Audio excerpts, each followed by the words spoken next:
The 2015 School to Work Transition Survey carried out by the Uganda Bureau of Statistics found that a large number of young people were either poorly skilled or unskilled. This basically meant that by the time they came to the market, the skills they had would not be used in the market. In fact, those with higher levels of education were found to have skills that were irrelevant to the labor market.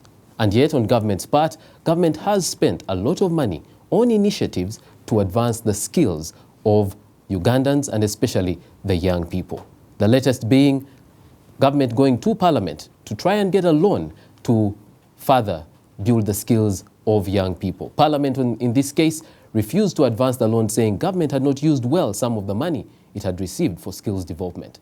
What's going on, and who is ensuring that the Ugandans, the young Ugandans especially, have skills relevant to the market? I am Iguma Gabriel, and welcome to Face the Citizens. To have this very important discussion with us today, we have the Honorable Stephen Birahwa Mukitale. He is Bulisa County Member of Parliament. Honorable, welcome to the show. Thank you so much, and good afternoon, audience. We also have in studio Mr. Akampa Rugaba. He is the Executive Director of Youth Advocacy Foundation Uganda. Welcome to the show. Thank you, Gabriel. Good afternoon to the audience. We also have Madam Ruth Binzika Musoke. She is from the Private Sector Foundation Uganda, where she heads the Skills Development Initiatives. Welcome to the show. Thank you very much. And finally, Assistant Commissioner Mondo Chateka. He is Assistant Commissioner for Youth and Children Affairs in the Ministry of Gender, Labour and Social Development. Welcome to the show. Thank you, Gabriel. Good afternoon, colleagues and friends. All right. Commissioner, let's actually begin with you. What's the status of skills development, especially among the young people in Uganda? An interesting question. You have to look at a number of perspectives. When I was growing up, a number of years ago, I'll not mention how many years ago, and when I reached university level, this country had one university, and we had, I think, one polytechnic, which was called Chambugo. And then we had, by then it was not MOOBS, it was another name, I think School of Commerce or something like that, and a few other institutions of higher learning. I was checking my data a few days ago.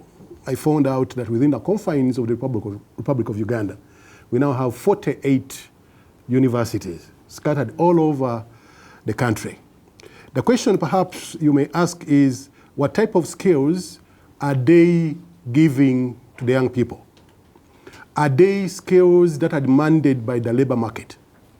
But also you may want to ponder further and say, are young people interested in the skills that are given out by other technical institutions, or they are more interested in the university degree? And I want to pause there. That there's a friend of mine who has a son.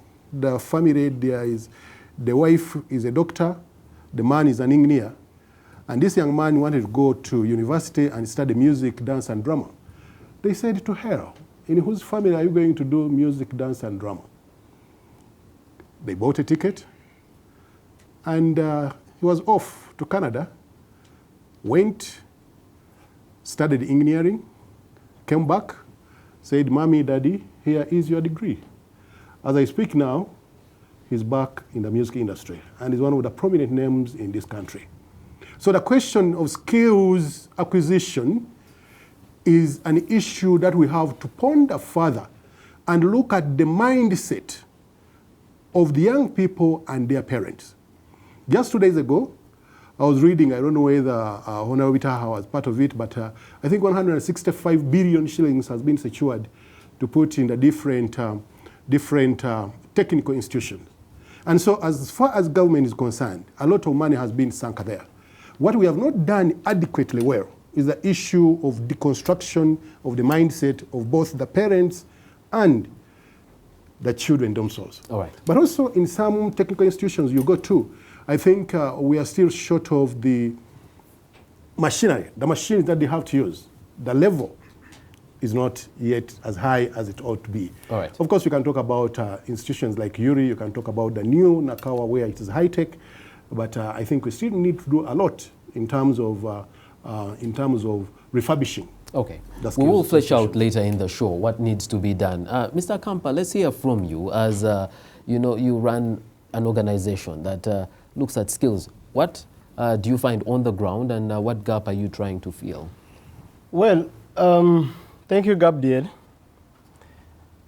I think the issue of skills and the gaps in Uganda and the increased unemployment is not just about parents not taking their children to do vocational skilling. It is also about how government has planned and appropriated resources. Like, for instance, I would have loved to hear from the commissioner which information he has in terms of how much has been put to skilling. Like, for instance, if we were to look at UBVET, UBTEB, they are given peanut. What the emphasis has been from government is to build structures. You build structures, you don't give them the personnel, teachers or the tutors to take the student through. But at the same time, our leaders, are they acting exemplary? For instance, how many ministers, how many commissioners have their children in vocational schools? Okay? This is a fact. So how do you expect parents? What we have found is that parents are also not trusting the vocational skills. Why? Because they see the leaders sending their children abroad. Okay? Or their children must be doctors, must be engineers, must do oil and gas. Now that Uganda is getting oil, must do aeronautic engineering. So that is the focus of the leaders. So what do you expect of the people who are being led? Okay?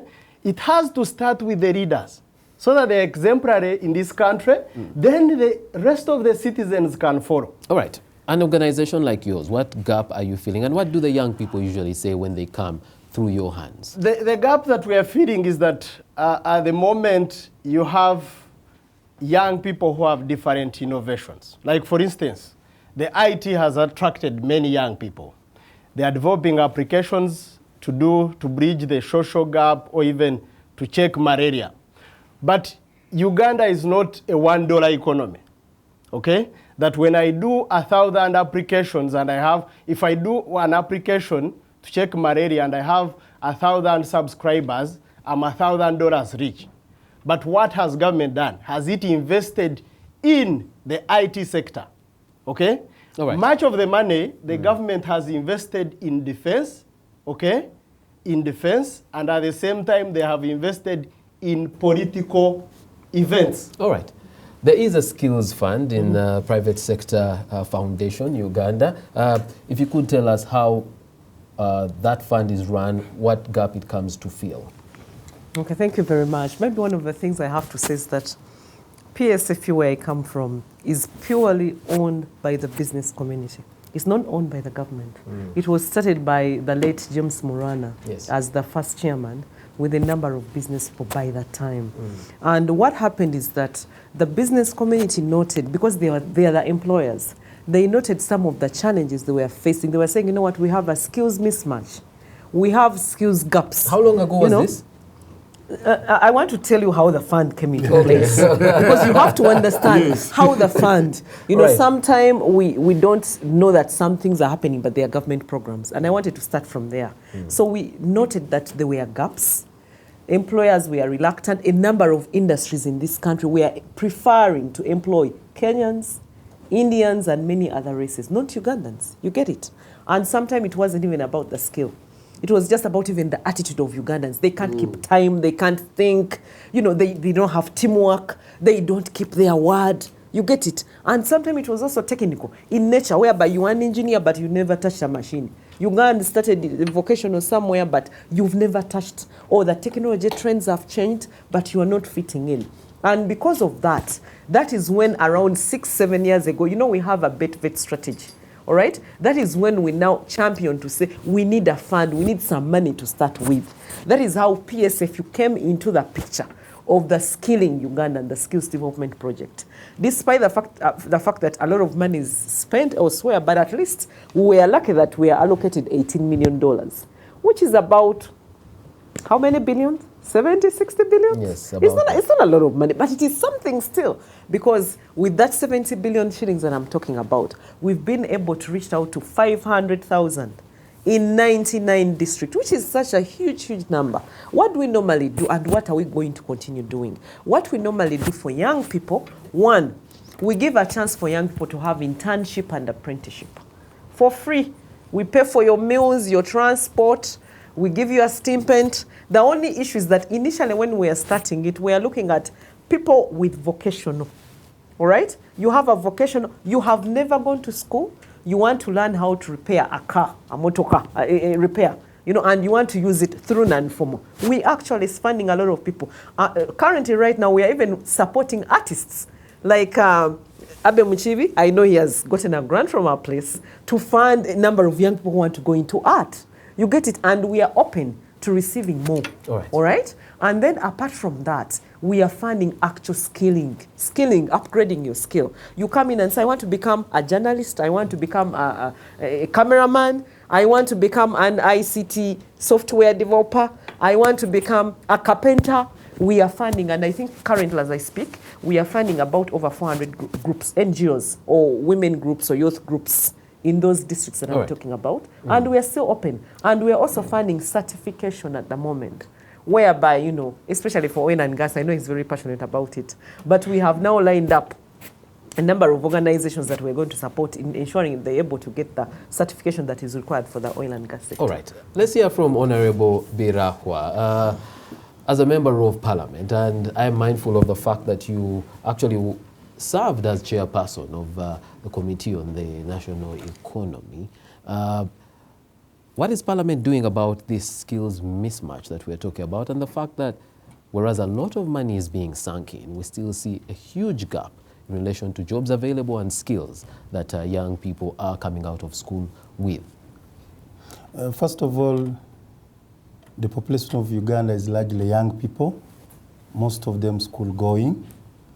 And the only way for us to get a demographic dividend, for them to transform, to become middle income, and have the skills is through vocationalization of appropriate education system, right from foundation. Today, since 1996, we have had UPE, which has since become USE, and I can see in the audience most are graduates of that. Now, we should not look, it's a paradigm shift. We should not look at the vocationalization as an aspect of a dropout. It should be right from foundation. I'm an educationist now for 27 years, and I'm a son of a head teacher. So I'm 54 years old, born from a head teacher. The departure is the curriculum. Right from primary ECD, if you can appreciate and have the cognitive of this young learner from ECD, and then in primary, you have the foundations that require a child to love agriculture, a child to, you know, to get to understand the child's need. And then by secondary, agriculture is compulsory, domestic science is compulsory, nutrition, you do health science, which gives you nutrition and all this preventive health care. Then you can talk of vocationalized education system. Now, you can actually finish S4 when you are a plumber, when you are a carpenter, you know, when you are a tailor, when you are a hairdresser. So we need a paradigm shift from this. The budget you are talking of, we are looking for in Parliament, is for the jobless graduates, for being reoriented into occupational migration, to change. Why do you have to first spend money now for the last 24 years to get educated, get a irrelevant, degree? Inappropriate education curriculum? You know, you have already created a burden. So the solution, since most of our people are still young, let us invest right from primary, secondary, and for the children, to blame the children is to blame the victim. These young people we are blaming are victims of a bad education system which has disoriented them. All right. So can we go back to the basics? I can give my own experience. After 24 years of primary and secondary efforts as a family, we've realized those we sent as plumbers, those we sent as carpenters, those who have gone for these small things, do not look for jobs. They are entrepreneurs. So we need also to bring in, on top of vocational and skills, adding entrepreneurship. Okay. So that when they are there, they don't only depend on government. And that's why I would want us to look at the relevance of education system, not only in numeracy and literacy, but in terms of being relevant to the environment and the family and the community you come from. We need to take a break at this point. When we come back from the break, we will hear from the young people, especially in the auditorium here, their questions and their comments in relation to this discussion on skills development. Let's go for a break.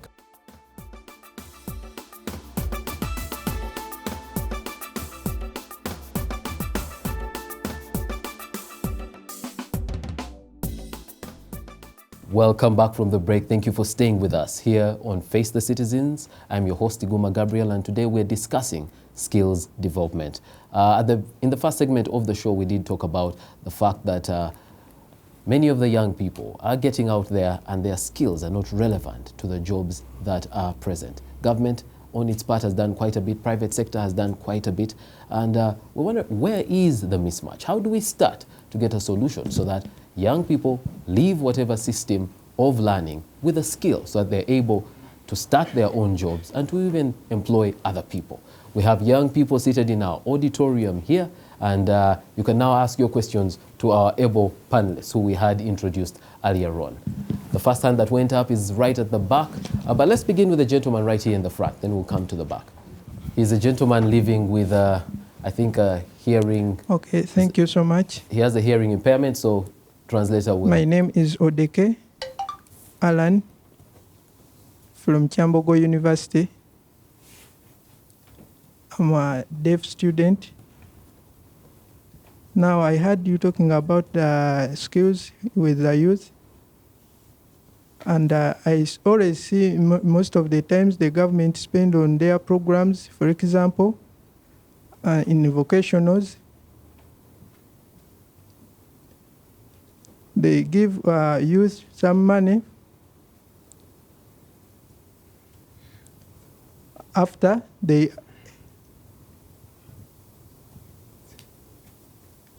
develop their own businesses, but I don't know those youth, maybe some of them divert to other issues and they misuse the money.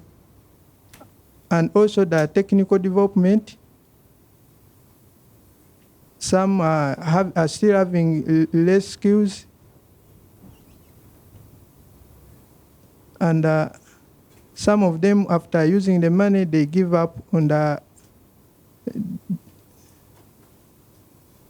They also just waste the money. Okay.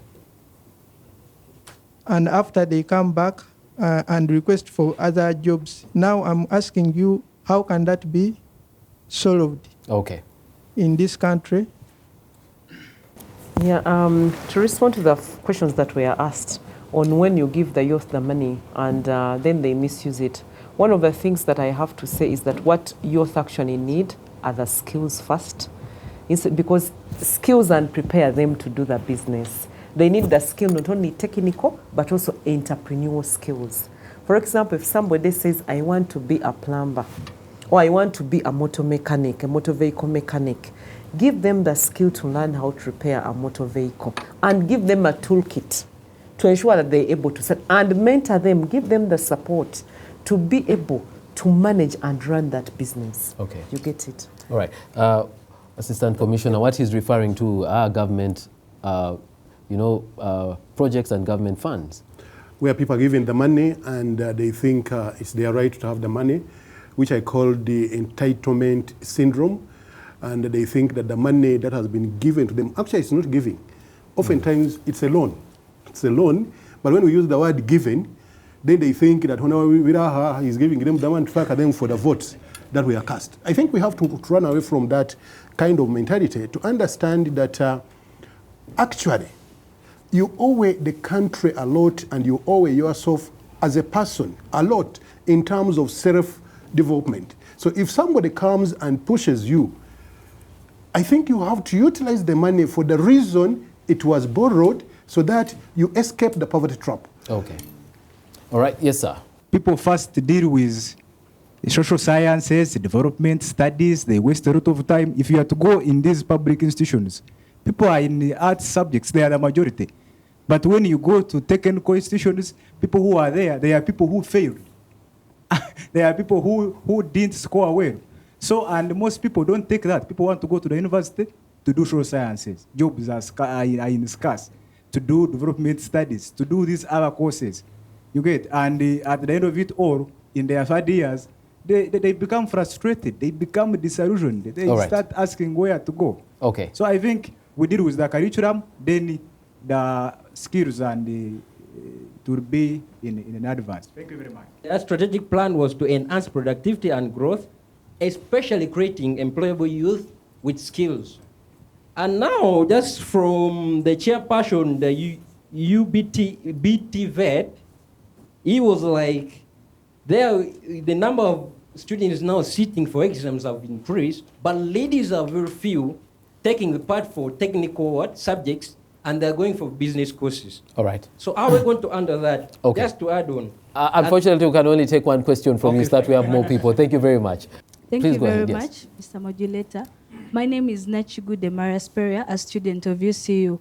Well, having recognized the efforts the government is putting forward, but there is this point that has been failed to be addressed. That is the point of encouragement. However much you're putting in place skills, there is a reason as to why people prefer to go for these graduate degrees other than actually going for these skills. The fact is that in the society, the skills, the jobs that come along with skills are not well paying, and Uganda today is a bit demanding. It is a bit challenging for someone to go for carpentry, to earn something small for a living that will not actually develop their lives. So I look at the incentives being also a point, and in that, even the few who have started up the businesses, the entrepreneurial skills, we see that after all, the taxation is a bit burdenful, and at the end of the day, they're making no points. Even when Ugandans have acquired skills, it is still a bit unrealistic that they will leave higher paying jobs, which are those scarce, but at least they pay better, than go for carpentry that will earn you 700 a day. And in a competitive Uganda like this, it becomes a bit illogical. Thank you. All right. Thank you for your comment. But sometimes when I see my mechanic and my carpenter, they seem to have more money than me. But anyway, you pay through the nose. let's see the gentleman in black and white. Yes, sir. Thank you very much. My name is Wakabi Joseph from Joseph. the Alliance Youth League. Now, I believe that the skills, for example, the vocational skills, should be inculcated in the syllabus. Like, for example, in schools like Busoga College, Mweri, in O-level, students were taught carpentry, woodwork, and metalwork. And there's no Mwirian that doesn't have a skill. I didn't go to Mwiri myself, I went to Ginger College. But I wished I'd gone to Mwiri because of the skill. The old Mwiri, yes, the old Don't Mwiri. mind. Yeah. Then secondly, just a little word of advice to my sister. She's still at campus. As we are in the real field, we are graduates with multiple courses. Believe me, your degree, if you don't have skills, you're not going to earn as much as a carpenter. All right, thank you for your comments. Everyone studied what you do. Let's hear from Honorable Birahwa, because he'll be leaving us very soon. Let's have him respond, and then we'll have the rest of the panelists respond when we come back from the break. Then we'll take more questions. Yes, Honorable. I'll just give a bit of advice and some points to take home. There is more money in overalls than the white collar.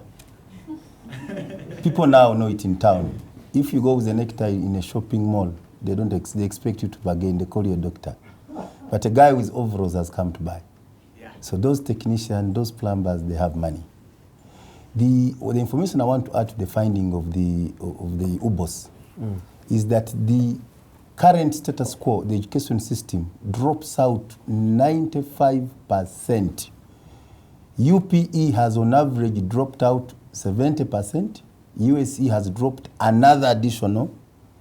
So only 5% of our children who started UPE have seen a tertiary institution. the many universities we are talking about. So when we are talking about a program, in the era of SDG, we are saying nobody should be left behind. Inclusion and participation for all. Can we be mindful of those citizens who will never see a tertiary institution, will never see and that's why we should target when they are still at primary and secondary. After all, most of them end up on their homeland, in the village. So why don't you make agriculture compulsory? Most of them will never become doctors, so they don't need biology, they need health science, where they will know nutrition, hygiene, safe water. That's what they need. And if we do that, then we can help. This week, our children are doing exams, and I wish success to all candidates of S4. But do you know why they are scouts? The scouts are there because of Kasasi. People, in 2 weeks, you can become the best student in the country when you have actually been nursing in 4 years. Now, that's because we have an exam-oriented education system. The right system, if it was vocationalized with entrepreneurship, changing mindset and making you holistic, all-round and relevant, is a continuous assessment. By the time you finish S4, you have some marks in carpentry, in technical drawing, in home science. By the time you come to S4 sitting exams and PLOE date, you already have 75 marks in other very useful, relevant skills. So that on the final day, if you failed in the previous years of continuous assessment, you don't just pass on the final day. This is where we have to also change the education system back to the continuous assessment and assessing these life skills, vocationals, entrepreneurship, mindset, relevancy to the community. All right. If we do that, the First Lady doesn't have to engage by bringing these scouts and ISO and RDCs. I saw policemen yesterday arresting head teachers. They are looking to pass exams, but passing exams does not make you relevant in life. Mulwana, who started the PSFU, did not go to secondary school. He stopped somewhere after baptism and primary. So, and if you see, without mentioning names, the most rich people in this country did not get degrees like me and masters. They actually are very relevant by appreciating.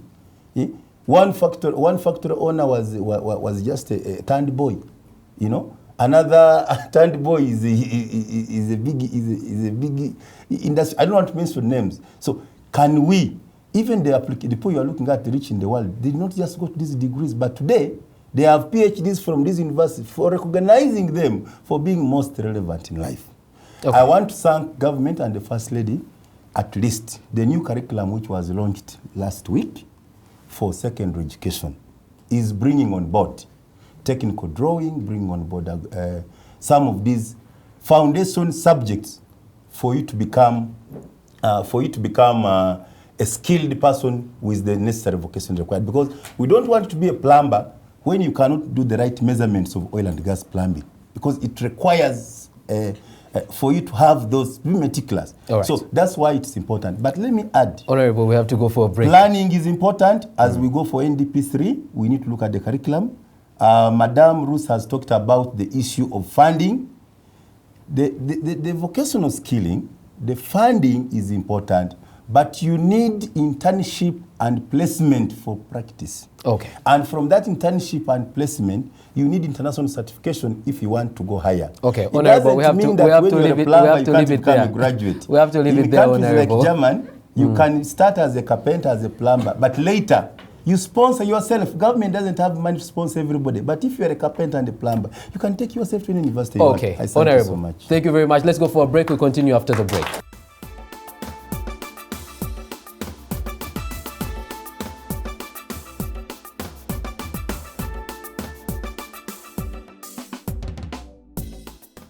Welcome back from the break. Thank you for staying with us here on Face the Citizens. I'm your host, Iguma Gabriel, and today we're having a discussion around skills development in Uganda. This is after a realization, after a survey that was done by the Uganda Bureau of Statistics, that many young people were leaving school with skills that were not quite relevant for the market. We're having this discussion with Mr. Kampa Rugaba. He is the Executive Director, Youth Advocacy Foundation Uganda.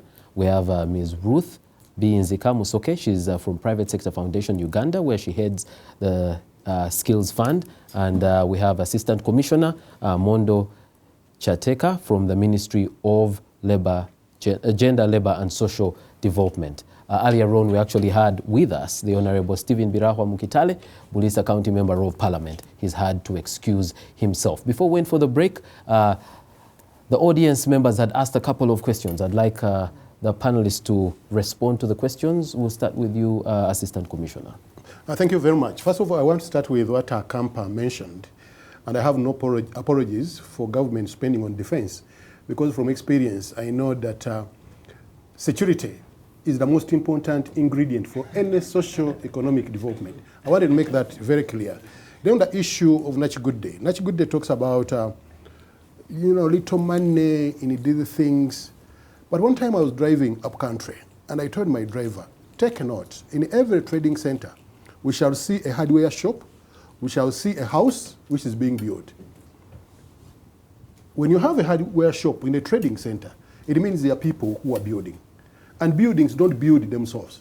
It means that there is a mason, there is somebody who does the bricks, there is somebody who, when this house is done, will do the plumbing system, there's an electrician to put electricity there. And to me, that is all money. And as Honorable Biraha said, some of this money, people with ties, like Gabriel, perhaps we don't make them. But these people are making the money and they have the opportunity every day. There is no trading center. If somebody knows of a trading center where you will not find a new building, where you will not find a hardware shop, then you raise up your hand. On the issue of attitude has been talked about time and time again. What government is doing, and this document is about to go to cabinet, we are coming up with a national youth service scheme, which is mandatory, that at a certain point in a time, you will have to be screwed in issues of understanding your country, understanding your responsibility to the country, understanding the responsibility to yourself. Yes, Assistant Commissioner, government seems to always be reactionary. For example, this graduate scheme, a private member from Parliament started it as a private member's bill. Then government remembered that there was a need to have the people coming from university placed for internship. Gabriel, what is wrong with listening to the citizen? If the citizen has come up with a good idea and government takes up the idea, what's wrong with that? What I'm talking about is government being so reactionary. Because for how many years has this been an issue? UBOS keeps bringing out, the statistics of what's going on. The census keeps showing us where the problems are. Government knows these issues, but until a private person comes up with a solution... So which private person has come up with the National Youth Service Scheme? Honorable Majegere. It was a private member's bill. That's a completely different thing. That's a completely different thing. This National Youth Service Scheme is different from what Honorable Majegere is talking about. Honorable Majegere is talking about people who have graduated. We are talking about every citizen must, and for those who are going to school, there's a period we are targeting. Around the time you finish senior 6, there's a lot of lapse there. People are doing nothing. So making them go for this National Youth Service Scheme, which is going to be mandatory, will hope to clear their brains and even understanding that, this business of saying, I'm Uganda, I'm Musoga. Can we think in terms of being, I'm Ugandan, before we jump on being a Mnyankore or being the other? So the National Youth Service Scheme, among other things, puts people to understand their country, understand that they have a service to render to their country, and that it's not about government to Yambi, but also what are you doing as a young people, as an individual. Other countries that have that kind of service, like Eritrea, has their people running away. North Korea, is that what we're looking at now? I've not seen people running away from Kenya. I've not seen people running away from Ghana. All these countries have this scheme. Okay. And government will have the places to place all these, 78% unemployed youth? All the people, not just the unemployed, but even those that, and a level is going to reach where you will not go to university until you show your certificate of National Youth Service Scheme. Okay. Madam Ruth, where does this leave doctors, lawyers, people with degrees? Yeah, I think one of the things I want to say, for vocationalizing, everybody getting a vocational skill. And one thing before I say what I have to say is that for me, I believe that even when you have a child, you should be able to say at whatever level, whether it is P3 or P7, because even making doors, I've been to China. And when you go to the Chinese market, I used to have these 4 shops selling, women beads and all these things. You would find, a mother and his son and the daughter-in-law and they are doing these things we are buying so expensive. These ones, so expensively. So I think that for me, if everybody is able to get a skill at whatever level, forget about saying, these people are rich, they take people for no, everybody should get a skill. Why? Even when you go to Cheyu, people here are rushing, hey, I'm going to Canada, I'm going to London. What do they do? It is this thing they can do. Where you can't speak the language, it is the thing that you can do as a skill. However, we still need degrees as well.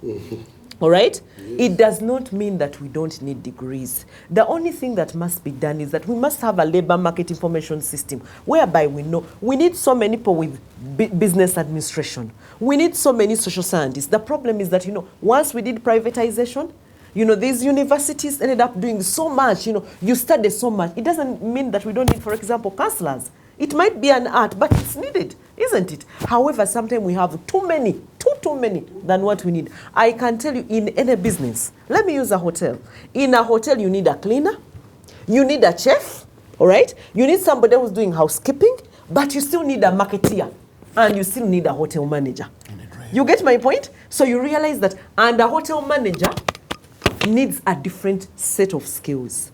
A chef needs a different set of skills. So meaning, that is why even in construction, you would need an engineer at that level, but also you need people at those various levels. So I think that for me, we should not forget about the degrees. The only difference we must do is that let's have degrees that are relevant.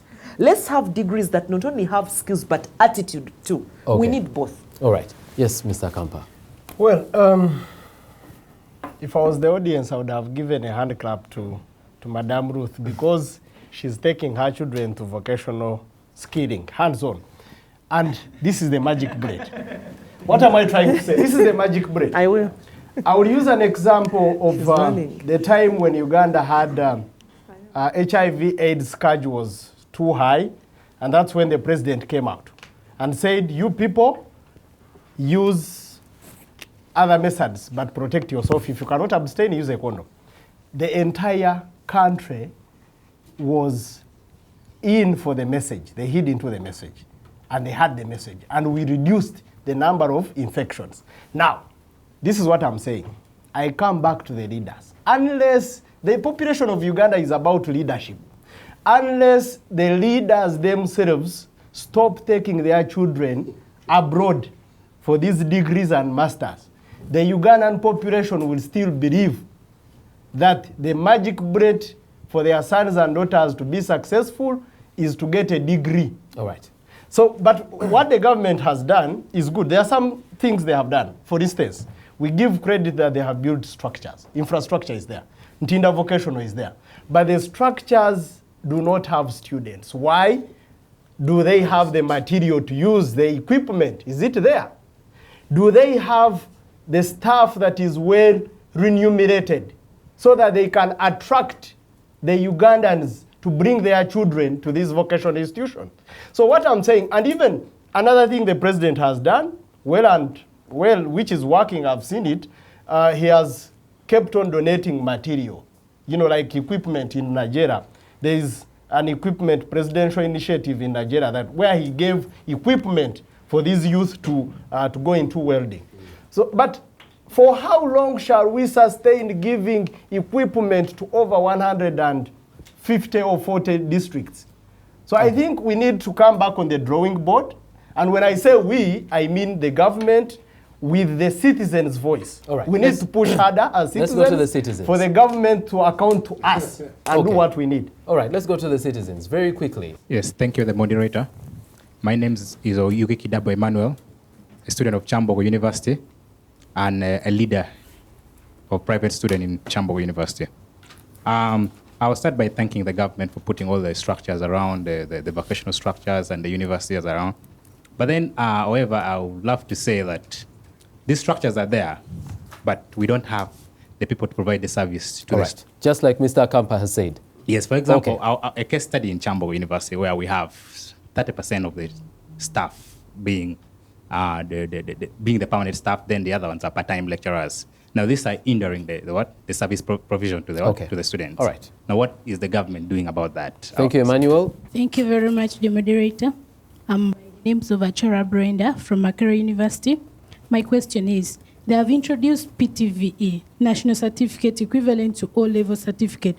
What is the quality of this certificate compared to O-level certificate? Yet people are unaware of this certificate. How will the parents be convinced to take their children for these certificates? All right. Thank you for your question. Thank you very much. I just would like to ask the Assistant Commissioner from the Ministry of Gender.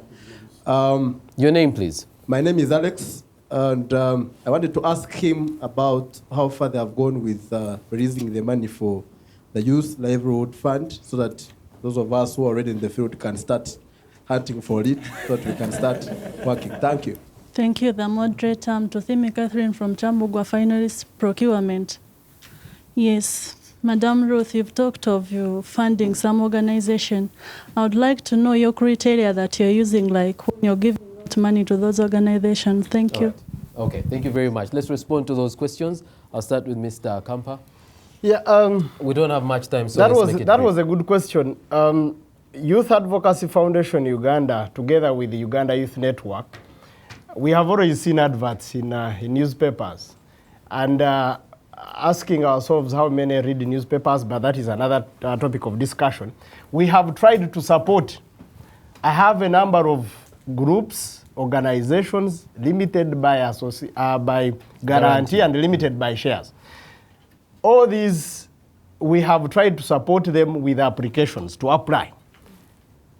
Over the 30 youth we have tried to make sure that they apply, no any organization has gone through. And these organizations are scattered through the country. So what I would want to tell you, Madam Ruth, and even when it comes to application for these young people to get the Skills Development Initiative Fund, is that a number of times we have invited you to share this information and take this information to the young people, young innovators, for the annual National Youth Skills Development Expo. You have not even sent a representative, okay? Okay, at least for the Ministry of Gender, we have worked with them. They have annually been there. But Ruth, this information is not cutting through, giving us the thinking that even those who qualify to get this money are already selected somehow, somewhere. So let's hear from Ruth. Okay. Thank you very much. I think let me start from the last one, that when we did our first call, we actually received 2,700 applications, all right? Out of the 2,700 applications, we have granted 600. So if you have 2,700 and you grant 600, and on merit, it's a big number. 2,100 2,700. Yeah, 2,100 are left out. All right? Yes, yeah. But, I mean, we have limited resources. This is not the whole... how I wish we had the NADS budget, which they had before. We only have 70 billion for the 4 years that we've operated, meaning you have about 20 billion per year. It's not a lot of money for the whole country. Okay. The second call we've just had, we received 1,700. So maybe if you're not applying, others are applying. You get it? Sometimes people say, I'm not getting, others are getting. What we're going for the expo to give the information. We are putting a list this Friday in the newspapers, another list to see the ones that we have given. We always put a list. Okay. I think that for me, what we need to do, for example, it would have been that, for example, maybe you think this is the chance to get in touch with me. I'm here and please use it. And to be sincere with you, when you say so many organizations applied and they didn't go through, tell us how we can support you, because we actually give free support, hand-holding support for free, for people to be supported, to apply. Some people are good. People who are good at talking are bad at writing. That's the difference. And sometimes organizations really that are doing good work are not good at writing. So we have a challenge. You have one that writes so well, they are not there. When we come for evaluation, they are not there. But I think that for me, there is still a chance to do this. Then the other thing I want to talk about, the Ministry of Education currently right now, I think in the next coming few months, they are starting an awareness, sensitization for appreciation of BETVET, appreciating that TVET is good. Girls can do it. It is paying. It is something that is good for you. And I think that because it's part of our overall initiative that we are working with them. So I think that for me that should happen. And I think help me to say that we need more money for this fund. Okay. The skilling fund I have is very, very limited. All right. We need to get more money for that. We need to have the government set up a skilling fund. They should not lie to you. These countries like Singapore, Malaysia, they have a skilling fund. All right. You can even be a lawyer and say, tomorrow I want to be an engineer, and you have free money to do that, to do a diversion. All right. Commissioner? Thank you, thank you. I'll start with Ruth. Ruth talked about this question of skilling. Must start at home. I agree. This is what is done in Germany. This is what is done in Japan. I've gone to a kindergarten where children are learning in kindergarten how to fix wood and put things together. But the Gabriels of this country, they are buying toys for their children. I am the example now. never exercise their creativity. And if you give a doll from the supermarket and you bring the child, if it survives for a week without being, you'll be very happy. I grew up, we were making our own balls out of banana fibers, extra, and those balls would last. Now I buy balls for my children. They don't live for a week. So you are not alone. The models of this, you are not this alone. one. You are not alone. Two, on the issue of certificates, Ruth would talk about these certificates, but also talk about the competency testing that they were asking. On the Youth Livelihood Fund, the money is revolving. The money is revolving. Government has not given us extra money for now, but the money that was borrowed, because this is a revolving fund, the money is revolving and people are accessing money. But it's not the Youth Livelihood Fund alone. We also have the Youth Venture Capital Fund in Centenary Bank. This can also be accessed. But also, unfortunately, you're not a girl. But if you were a girl, there's also UWEP, Uganda Women Enterprise Program. It's also being accessed by the young girls. Yeah? Once you are 18, you are both a woman, but you are also a girl, so you can still access the money. All right. Okero, the lawyer-to-be, talks about that around towards elections. But this country, almost every day there is an election. So when should the government do its role? He's talking about the general elections. The elections, all of these are general. LC 1 to LC 5 is general election. There is women council elections. There are youth council elections. There is people with disability elections. There are mayor's elections. There is presidential and parliamentary elections. So if we don't do things during the year, when should we do them? So when is election and when is not election? I thank you. All right, we have to leave it there. This discussion could have gone on, but it continues on our social media pages that are showing at the bottom of the screen right now. Thank you very much for being part of the show, and thank particularly our panelists and our audience. Until next time when we have another discussion, I'm Iguba Gabriel. Goodbye. Thank you.